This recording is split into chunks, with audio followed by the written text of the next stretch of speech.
of San Pedro at 4 AM and heading out along these dusty tracks in the darkness felt as if we were driving straight up towards the stars in the incredibly clear skies of the Atacama Desert. A few hours of driving and we climbed up almost another 2,000 meters above sea level from the town of San Pedro. The temperature got gradually colder, hitting minus 20 degrees Celsius. But we were almost there and thankful that our Nissan Kicks had survived the journey up to the Tatio Giza field.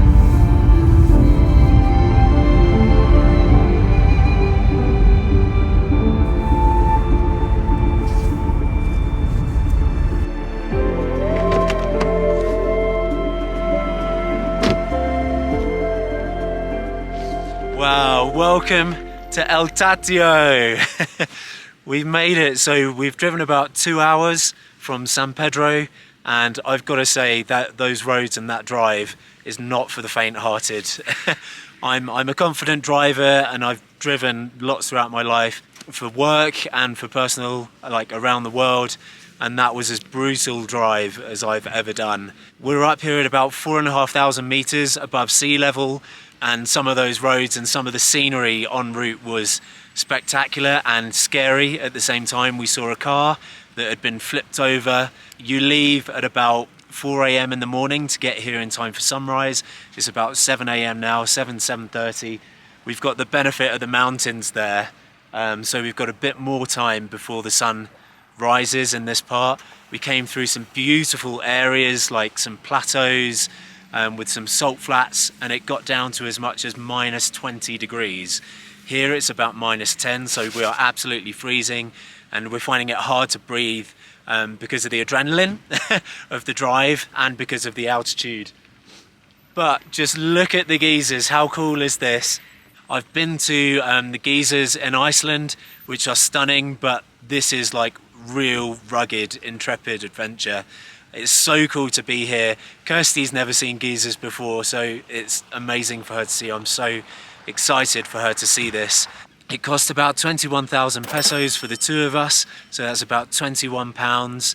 And you go into security, you buy a ticket, and then you've got to go over to announce your arrival, and then you've got to go over to the medical and entry barrier to show your ticket. And there's about 3 different places that you drive into and park up for viewpoints. Unfortunately, the thermals which you can go in are actually closed at the moment. They said it's because of the pandemic. That seems to be getting used as an excuse a lot in this part of the world, I've got to say. But yeah, we're going to drive to the 3 different viewpoints. Cannot wait to see it. It's absolutely stunning. You can see the sun's going to come up over the horizon. I can see it shining on the side of the mountain peaks. So yeah, let's go and explore El Tatio. Cannot wait. Let's jump back in the car. And credit to our hire car, because that has taken some punishment on the roads here. I'm amazed it's still in one piece.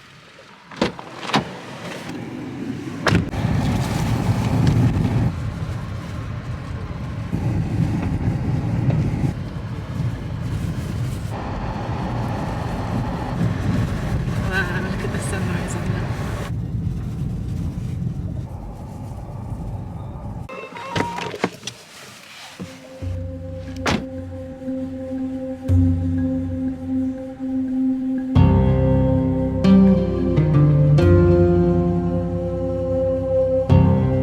This surreal landscape is the Tatio Giza field, the 3rd largest geothermic area of its kind in the world, and the largest in the southern hemisphere. The Tatio Giza field is home to around 80 geysers that pour from the ground at a staggering height of 4,320 meters above sea level. The largest of all geysers in this field is called El Tatio, which means the old man that cries, although this geyser is also known as Killer Geyser, as over the years El Tatio has claimed a few lives due to people being overly ambitious with their photos. You can of course take a tour bus up here instead of driving, but as we already had our car, we decided to explore at our own pace, arriving in plenty of time to watch this steamy sunrise above the mountains.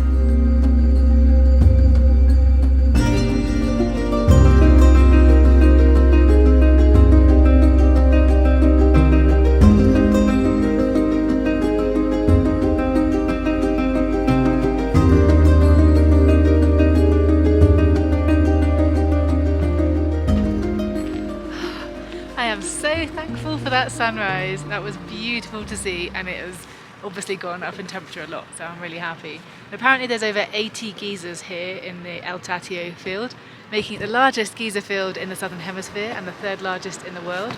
And you can see like bubbling away, so awesome. It's my first time seeing geysers, so I'm really excited. And the water temperature boils around 85 degrees Celsius, which blows my mind. That's crazy hot. There are some thermal pools that you can go in, but it's closed today, although I don't really feel like getting into my bikini right now anyway. But yeah, this is just awesome to be here. And the sun, I can feel it on the back of my legs, it's so nice. Can't wait to wander around and see the bubbles up close. This is awesome.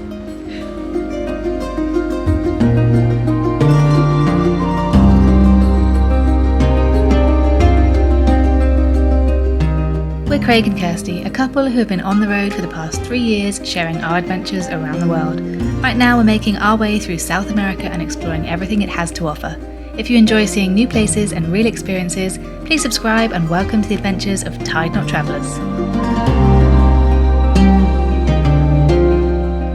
It's absolutely incredible to be here. There's so much to walk around, and there's just little vents dotted around everywhere that you can walk right up to, so let's go and explore.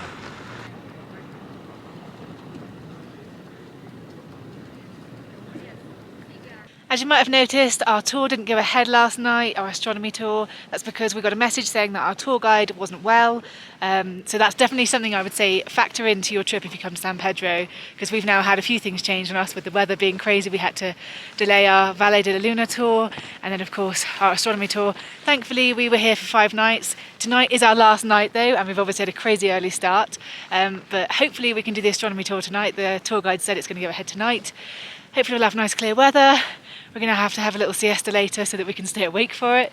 But yeah, it's our last night. Let's hope we can do it.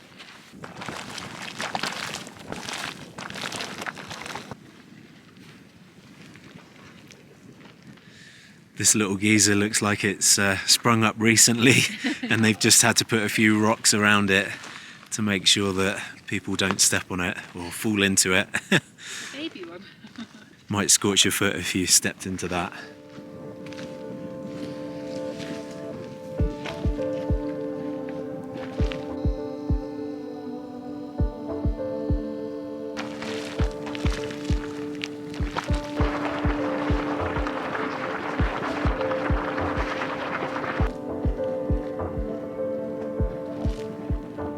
Noticed since being here that the geysers seem to have about 5 or so minutes of generally calm activity, and then after that they really boil up for about between 10 and 30 seconds.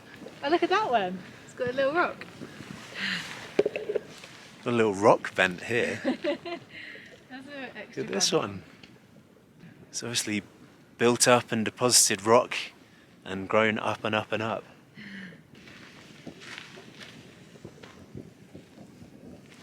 The size of this one. That is going. It's definitely getting a bit stinkier now we got closer. You can smell the sulphur. But how cool! Some of them are so epic.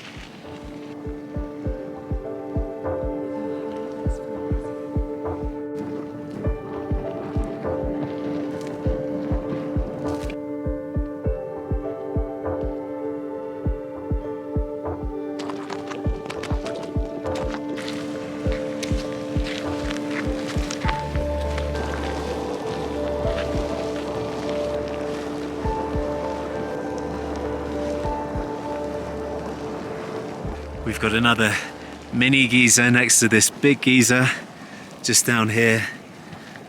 Got a few rocks around it. Just want to see how close. I can start to feel the heat from about there, and if I go down into the steam, yeah, you can definitely feel the heat about there. Whoa, that is nice and warm. Doesn't actually smell really. Nature's hand warmer. I'll get Kirsty to come and put a hand by this little vent. Too scary. Look at this one going.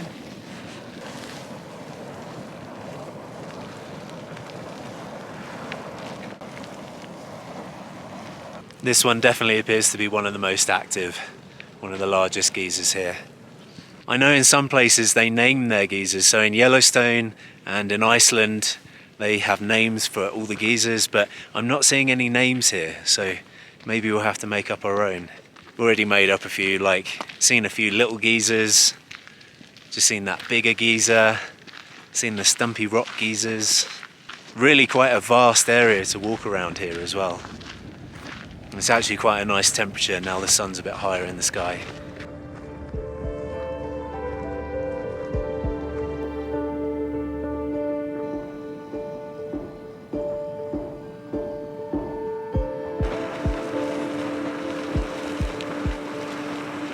This geyser looks like it's like otherworldly. Like it reminds me of Labyrinth or something. I don't know why. Is there anything like this in the film Labyrinth? I'm sure there is.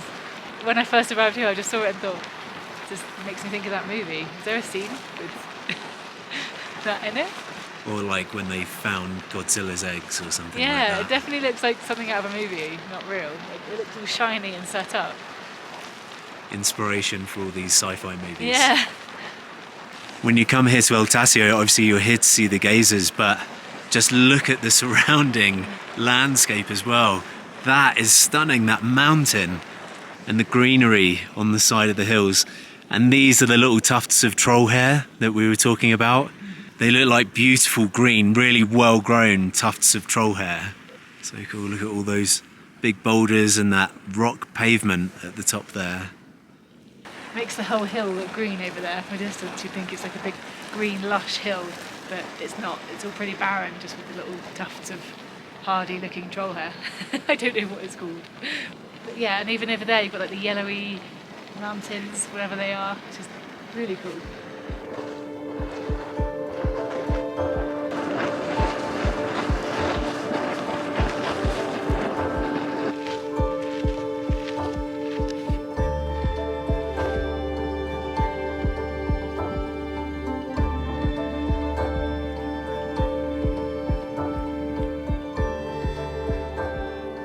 Wow, these ones are like full-on jacuzzis. Yeah, that one really looks like it's out of a movie. Oh, seeing these nice warm geothermal pools makes me feel so gutted that the bathing pools are closed. Yeah. It'd be nice to go in right now. Although I think I've had enough of the altitude and I'm ready to go down. So. Yeah, the altitude is tough. It's such a beautiful day now. I think the air temperature is around 1 or maybe 2 degrees, but it's really still and it's a clear blue sky. And being near these geothermal pools, it's actually quite warm, especially with all the layers on. And all the tour groups have left now because they leave at 10 a.m. and it's just gone 10, so we should probably start making our way down. Literally, in this entire site, it just seems to be us and another couple here. Or another couple. And this one here is super active. And look how foamy it is. I think someone squirted some fairy liquid in this one. It does look like a bubble bath or like a washing up bowl.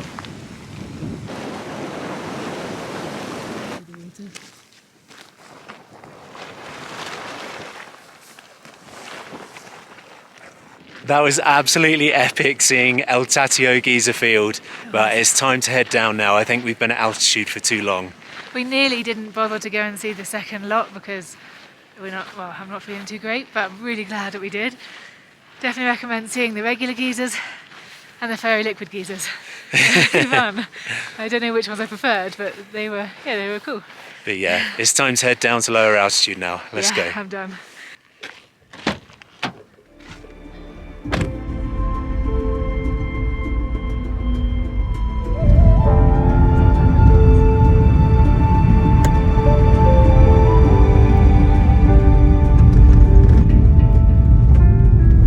Just as we thought, the scenery is stunning on the road.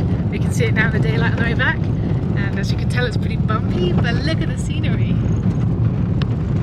We saw none of this on the journey to El Tatio this morning. Yeah. It was all pitch black. Yeah, the journey this morning was a lot more ominous. This is amazing. Still bumpy and a bit crazy, but and yeah, we're going to see that overturned car soon, I think, if it's still there.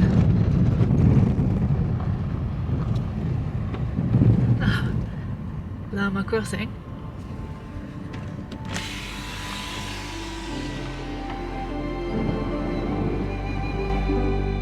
We were both really looking forward to the drive back down, and it did not disappoint. Filled with vast mountainous views with desert and wildlife all the way along, The route couldn't be more alive compared with this morning's dark and somewhat terrifying drive up. There were so many cars and tour buses flying up at speed at 5 a.m. It's easy to see how accidents like this one happen, as these roads are not the easiest to navigate. For us, we were thankful to be in our own car, taking it at our own pace in both directions. The idea of being dragged up on a speeding tourist bus looked really scary, and seeing them fly back down seemed like a waste of beautiful scenery. We were able to stop and look around at the flamingos on the ice and all the other incredible things that we unknowingly drove past on the way up in the darkness.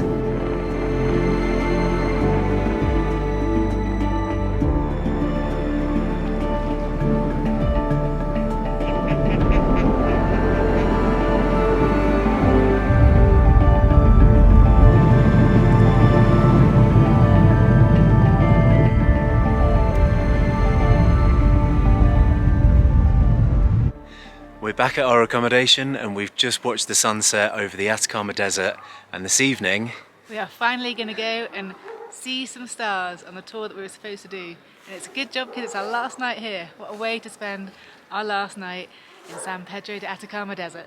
I can't wait. When in Rome, it's one of the main things to do here in San Pedro, and even without going out of the town, the stars are incredible. Yeah, this is just from the rooftop of our accommodation, and we can literally see here, we're actually getting a tour. The bus is going to come pick us up just here where our car is, and then tomorrow we drive our little car back to the airport, and then we get a bus to the next place.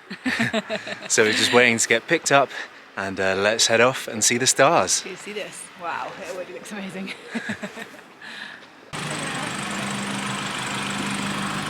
Llego a su hotel en 2:30.